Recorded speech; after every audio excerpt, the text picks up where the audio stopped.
Trump বলছেন Iran রাজি, তাহলে তেহরান কেন অস্বীকার করছে? সত্যি কি চুক্তি প্রায় সম্পন্ন নাকি রাজনৈতিক দাবি? ইরান কি তার পারমাণবিক কর্মসূচি বন্ধ করতে রাজি হয়েছে? ইরানের শর্তগুলো কি আর কি নিয়ে এখনো মতভেদ? আপনারা দেখছেন TVN24 নিউজ নেটওয়ার্ক।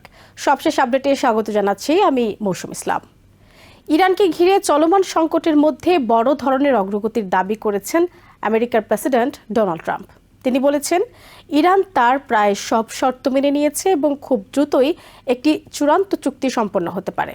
তবে একই সময় তেহরান এসব দাবিকে খারিজ করে দিয়ে জানিয়েছে কোনো নতুন চুক্তি হয়নি, বরং পরিস্থিতি নিয়ে অতিরঞ্জিত বক্তব্য দেওয়া হচ্ছে।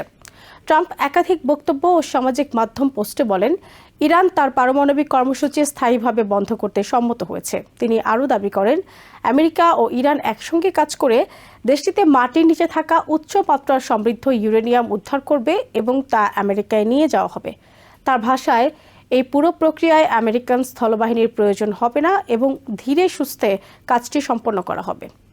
এছাড়া ট্রাম্প জোর দিয়ে বলেন এই চুক্তির বিনিময়ে ইরানকে কোনো অর্থ দেওয়া হবে না। তিনি আনলিমিটেড বা সীমাহীনভাবে পারমাণবিক কার্যক্রম বন্ধের কথা উল্লেখ করেন এবং এটিকে একটি বড় কূটনৈতিক সাফল্য হিসেবে তুলে ধরেন। একই দিনে ইরান ঘোষণা দেয় যে গুরুত্বপূর্ণ সমুদ্রপথ হরমুজ প্রণালী আবারও বাণিজ্যিক জাহাজ চলাচলের জন্য খুলে দেওয়া হবে। ট্রাম্প দাবি করেন আমেরিকার সহায়তায় ইরান সমুদ্রের মাইন অপসারণ করছে এবং ভবিষ্যতে এই পথ আর কখনো বন্ধ করবে না।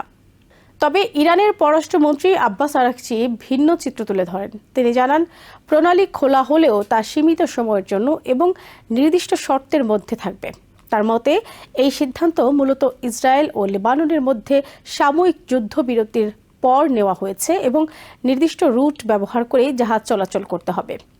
ইরানের সরকারি বক্তব্যেও ট্রাম্পের দাবির সঙ্গে অসামঞ্জস্য দেখা যায়। দেশটির পররাষ্ট্র মন্ত্রণালয় জানায় কোনো নতুন চুক্তি হয়নি এবং আমেরিকার বক্তব্যকে অতিরঞ্জিত বলে উল্লেখ করে। প্রেসিডেন্ট মাসুদ পেজেশকিয়ানের এক মুখপাত্র বলেন এসব বক্তব্য ইরানের সাম্প্রতিক সাফল্যকে খাটো করার উদ্দেশ্যে দেওয়া হচ্ছে।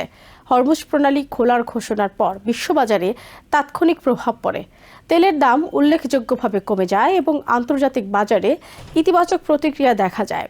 ব্রেন্ট ক্রুডের দাম 10% বেশি কমে $89 নিচে নেমে আসে। যুদ্ধের আগে বিশ্বের প্রায় 1/5 তেল ও গ্যাস এই প্রণালী দিয়ে পরিবাহিত হতো, ফলে এর গুরুত্ব অত্যন্ত বেশি। তবে বাস্তব পরিস্থিতি এখনও অনিশ্চিত। প্রণালী খুলে দেওয়া হলেও সেখানে জাহাজ চলাচল কতটা স্বাভাবিক হবে তা নিয়ে সন্দেহ রয়েছে। বিশেষজ্ঞরা বলছেন ইরানের নিয়ন্ত্রণাধীন নির্দিষ্ট রুট ব্যবহার এবং নিরাপত্তা ঝুঁকির কারণে আগের মতো স্বাভাবিক গতিতে জাহাজ চলাচল নাও হতে পারে। এদিকে আমেরিকা জানিয়েছে ইরানের সঙ্গে চূড়ান্ত চুক্তি না হওয়া পর্যন্ত দেশটির উপর নৌ অবরোধ বহাল থাকবে। আমেরিকান নৌবাহিনী ইতিমধ্যে একাধিক জাহাজকে ফিরিয়ে দিয়েছে, যা এই উত্তেজনার স্থায়ী সমাধান এখনো হয়নি এমন ইঙ্গিত দেয়।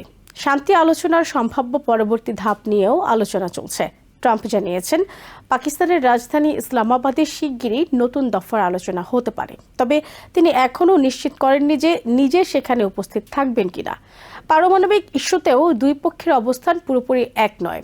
আমেরিকা যেখানে উচ্চমাত্রার ইউরেনিয়াম সরিয়ে নেওয়ার কথা বলছে, সেখানে ইরান জানিয়েছে তারা এই উপাদান দেশের বাইরে পাঠাবে না, বরং তারা সীমিত সময়ের জন্য সমৃদ্ধকরণ কমানোর প্রস্তাব দিয়েছে। এছাড়া ব্যালিস্টিক ক্ষেপণাস্ত্র কর্মসূচি বা আঞ্চলিক মিত্র গোষ্ঠীগুলোর বিষয়ে আমেরিকার আগের দাবিগুলোর উল্লেখ এই আলোচনায় দেখা যায়নি, যা ভবিষ্যতে নতুন জটিলতা তৈরি করতে পারে। ইউরোপিয়ান দেশগুলোর প্রতিক্রিয়াও লক্ষণীয়। ফ্রান্স, ব্রিটেন, জার্মানি ও ইতালির নেতারা হরমুজ প্রণালী খোলার ঘোষণাকে স্বাগত জানালেও তারা স্থায়ী সমাধানের ওপর জোর দিয়েছেন। ব্রিটেনের প্রধানমন্ত্রী কিয়ার স্টারমার বলেন এই উদ্যোগ টেকসই হতে হবে এবং কার্যকর পরিকল্পনা থাকা জরুরি। তবে ইউরোপিয়ান কূটনীতিকরা জানিয়েছেন ট্রাম্পের এই ঘোষণা তাদের অনেকটা অপ্রস্তুত করে দিয়েছে। আলোচনার মাঝখানেই এমন ঘোষণা দেওয়া হওয়ায় পশ্চিমা জোটের মধ্যে সমন্বয়ের ঘাটতি স্পষ্ট হয়ে উঠেছে। পরিস্থিতি এখন দ্বিমুখী। একদিকে ট্রাম্প বড় অগ্রগতির দাবি করছেন এবং দ্রুত চুক্তির আশাবাদ দেখাচ্ছেন, অন্যদিকে ইরান সেই দাবিকে খারিজ করছে এবং বাস্তব পরিস্থিতিকে আরও জটিল হিসেবে তুলে ধরছে। ফলে হরমুজ প্রণালী খোলা এবং আলোচনার অগ্রগতি সত্ত্বেও স্থায়ী সমাধান এখনও অনিশ্চিতই রয়ে গেছে। নিউ ইয়র্ক থেকে সম্প্রচারিত TVN24 টেলিভিশন বিশ্বজুড়ে বাঙালির কণ্ঠস্বর।